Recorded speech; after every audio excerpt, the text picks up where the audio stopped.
അസ്സലാമു അലൈക്കും വറഹ്മത്തുള്ളാഹി വബറകാതുഹു. ഇന്നത്തെ വിഷയം മയ്യത്ത് കേൾക്കുകയും തിരിച്ചറിയുകയും ചെയ്യുമോ എന്നതിനെക്കുറിച്ചിട്ടാണ്. തന്നെ കുളിപ്പിക്കുകയും കഫൻ ചെയ്യുകയും ചെയ്യുന്ന ആളെ മയ്യത്ത് തിരിച്ചറിയുമോ? തീർച്ചയായും തിരിച്ചറിയും.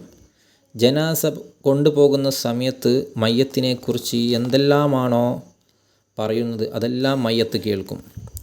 ആളുകൾക്കൊപ്പം മലക്കുകളും ജനാസയെ അനുഗമിക്കും. താഴെ കൊടുക്കുന്ന ഹദീസ് ഒന്ന് നിങ്ങൾ ശ്രദ്ധിക്കുക. ഹസ്രത്ത് അബൂ സഈദിൽ ഖുദ്രി റളിയല്ലാഹു അൻഹുവിൽ നിന്നും നിവേദനം. നബി സല്ലല്ലാഹു അലൈഹി വസല്ലമ തങ്ങൾ പറഞ്ഞു, മയ്യത്ത് കുളിപ്പിക്കുന്നവനെയും കഫൻ ചെയ്യുന്നവനെയും ഖബറിൽ ഇറക്കുന്നവനെയും മയ്യത്ത് തിരിച്ചറിയും.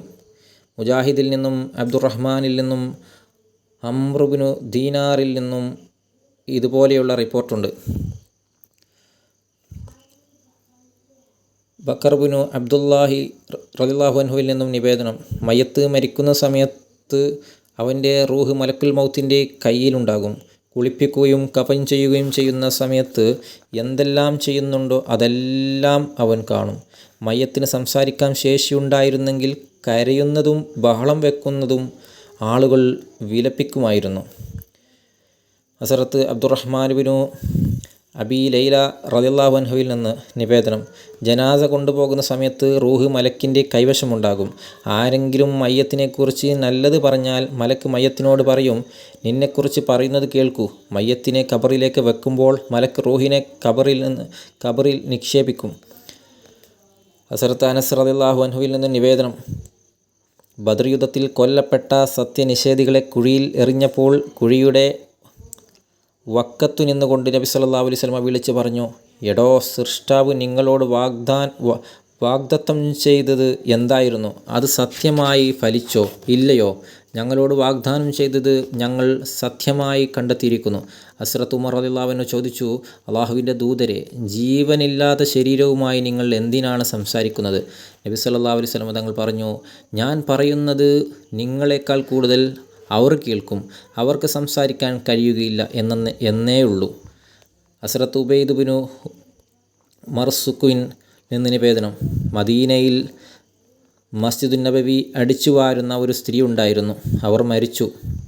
ആളുകൾ അവരെ മറവ് ചെയ്തു. നബി സല്ലല്ലാഹു അലൈഹി വസല്ലം ആ വിവരം അറിഞ്ഞില്ല.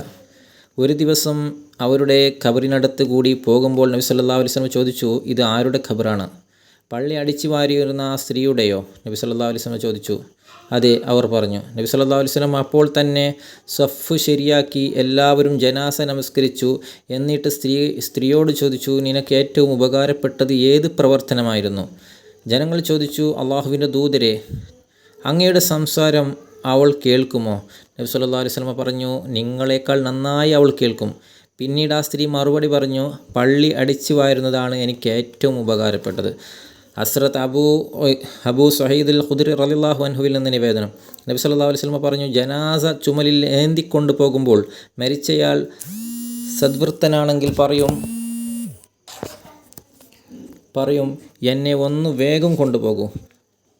അവൻ സദ്വൃത്തനാണെങ്കിൽ ഇങ്ങനെയാണ് പറയുക, ഹാവ് എങ്ങോട്ടാണ് നിങ്ങൾ എന്നെ കൊണ്ടുപോകുന്നത്? മനുഷ്യരും ജിന്നുകളും അല്ലാത്ത എല്ലാവരും അവൻ്റെ ശബ്ദം കേൾക്കും. മനുഷ്യനാണെങ്കിൽ മയ്യത്തിൻ്റെ ശബ്ദം കേൾക്കുകയാണെങ്കിൽ അവർ ഹട്ടാസിക്കുമായിരുന്നു. ഹസ്രത്ത് അബൂ ഹുറൈറ റളിയല്ലാഹു അൻഹുവിൽ നിന്നും നിവേദനം. നബി സല്ലല്ലാഹു അലൈഹി വസല്ലം തങ്ങൾ പറഞ്ഞു, ജനാസയെ നിങ്ങൾ വേഗം കൊണ്ടുപോവുക. നല്ലവനാണെങ്കിൽ നന്മയുടെ ഭാഗത്തേക്ക് വേഗം എത്തിക്കാം. ഇനി നല്ലവനല്ലെങ്കിൽ നിങ്ങൾക്ക് നിങ്ങളുടെ ചുമലിൽ നിന്ന് ആ ഭാരം ഒഴിവാക്കുകയും ചെയ്യാം. അബൂബക്കർ മുസ്നി പറയുന്നു, ഞാൻ കേട്ടിട്ടുണ്ട്. വിശ്വാസി തന്നെ എളുപ്പം കൊണ്ട് പോകുന്നതിൽ സന്തുഷ്ടനാകും. അയ്യൂബ് റളിയല്ലാഹു അൻഹുവിൽ നിന്നും നിവേദനം ചെയ്യപ്പെട്ടിട്ടുണ്ട്. മയ്യത്തിനെ വേഗം ഖബറിൽ എത്തിക്കുകയാണെന്നതാണ് മയ്യത്തിനോടുള്ള ആദരവ്. ഹസ്രത്ത് ഉമർ റളിയല്ലാഹു അൻഹുവിൽ നിന്ന് നിവേദനം. നബി സല്ലല്ലാഹു അലൈഹി വസല്ലം തങ്ങൾ പറഞ്ഞു, മയ്യത്തിനെ പായയിൽ കിടത്തി 3 അടി എടുത്തു വെക്കുമ്പോഴേക്കും അവൻ പറയും, സഹോദരന്മാരെ, എന്നെ കൊണ്ടുപോകുന്നവരെ, നിങ്ങൾ ബോധവന്മാരാവുക. ദുനിയാവ് എന്നെ വഞ്ചിച്ചതുപോലെ നിങ്ങളെ വഞ്ചിക്കാതിരിക്കട്ടെ. കാലം കിളി വിനോദങ്ങളിൽ എന്നെ അകപ്പെടുത്തിയതുപോലെ നിങ്ങളെയും അകപ്പെടുത്താതിരിക്കട്ടെ. ഞാൻ കൂട്ടിവെച്ചതൊക്കെ അവകാശികൾക്ക് വേണ്ടി ഞാൻ വിട്ടുകൊടുത്തു. അന്ത്യനാളിൽ അള്ളാഹു ഓരോ അണുമണി തൂക്കം എന്നെ വിചാരണ ചെയ്യും. നിങ്ങളും എൻ്റെ ശേഷം വരിക തന്നെ ചെയ്യും. ഈ ഹദീസിനെ ഇബ്നു ഹബിദ്ദുന്യ കിതാബുൽ ഖുബൂറിൽ ഉദ്ധരിച്ചിട്ടുണ്ട്. ഹസനത്തു